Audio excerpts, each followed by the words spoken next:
Hey guys, in this video, I'm going to tell you guys the difference between frugal versus being cheap and how being cheap can actually cost you more in the long run. And then I'm going to share with you guys an instance where I actually broke my own cardinal rule versus of trying to be frugal and went the cheap route, and it cost me more in the long run. And I don't want you guys to do that. I'm going to share some tips on how to still save money when you are buying something that needs to be bought quality versus trying to go the cheap route and end up paying more in the long run.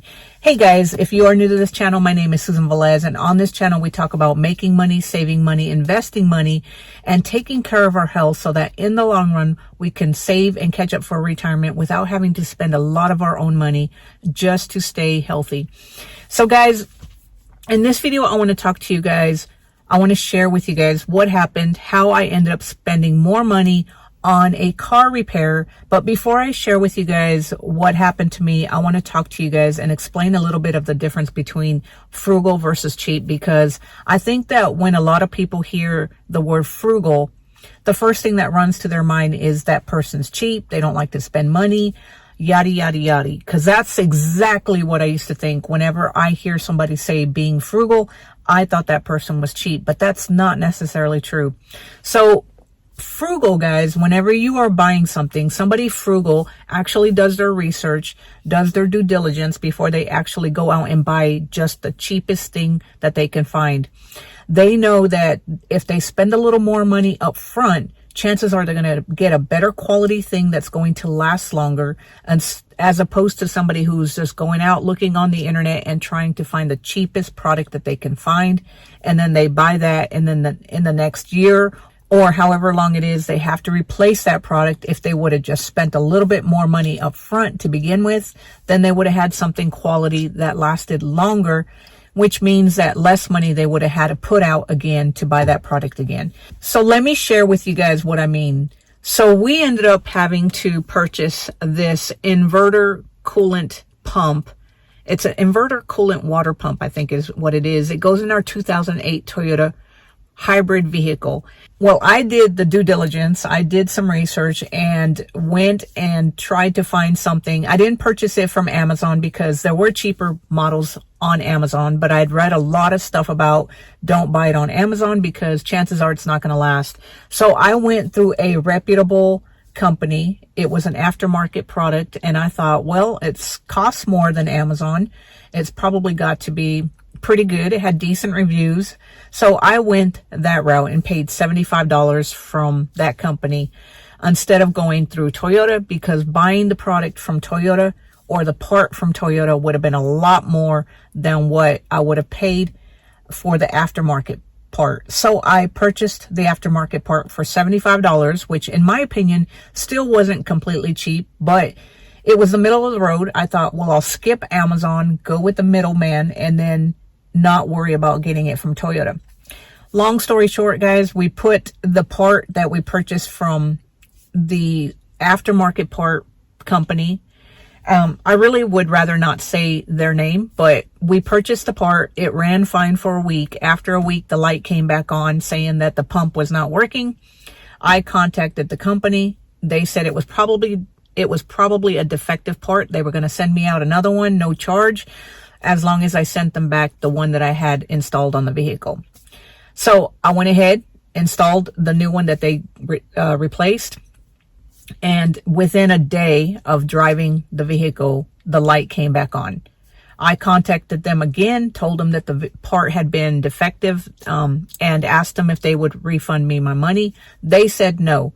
So I had to eat that $75, and I went ahead and purchased the Toyota part before I even contacted them. As soon as the replacement that they sent was defective, I went ahead and replaced the one from the Toyota, ordered it from Toyota, got it delivered quickly, installed it, and the car has been running perfectly. Knock on wood. Hopefully it continues to run perfectly, but it's been running for about a week now, going on 2 weeks now, and I have not had any issues. So in the long run, guys, I ended up having to pay $150 for the one that I ordered from Toyota, because the company that I purchased the aftermarket part from did not refund me my money. I ended up having to eat that $75 because I couldn't get my money. They wouldn't give it back and the part didn't work. So here I am with a part that just doesn't work.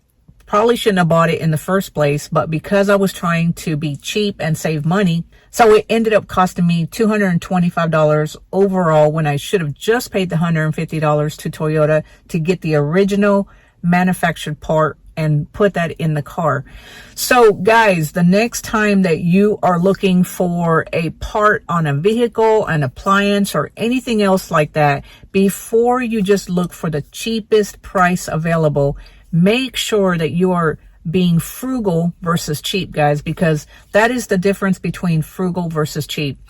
Somebody frugal would have never done what I did. They would have bought the vehicle part from Toyota, knowing that it is the original quality part that Toyota manufactures and makes the vehicle.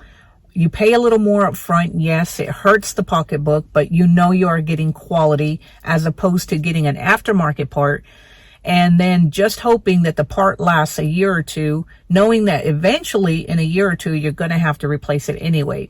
So like I said, there's no guarantee that the one that I replaced with Toyota is going to last, but the one from Toyota was originally from Toyota. It's made for that vehicle. They make the vehicles. So yes, you will pay a little bit more up front, but the chances are that you're not going to have to worry about any issues. The vehicle's going to run great and you're not going to have to eat any money like I did. So guys, I just wanted to share this experience with you guys because I think it's so important to be frugal versus cheap. I know we all want to save money. We all want to buy the lowest priced items that are going to save our pocket. But if you do what I did and you just go based on the price alone, not on the reviews, not on the quality, you're going to end up paying more in the long run. And just to give you guys another explanation, we ended up having to buy a new washing machine. Our washing machine went completely out.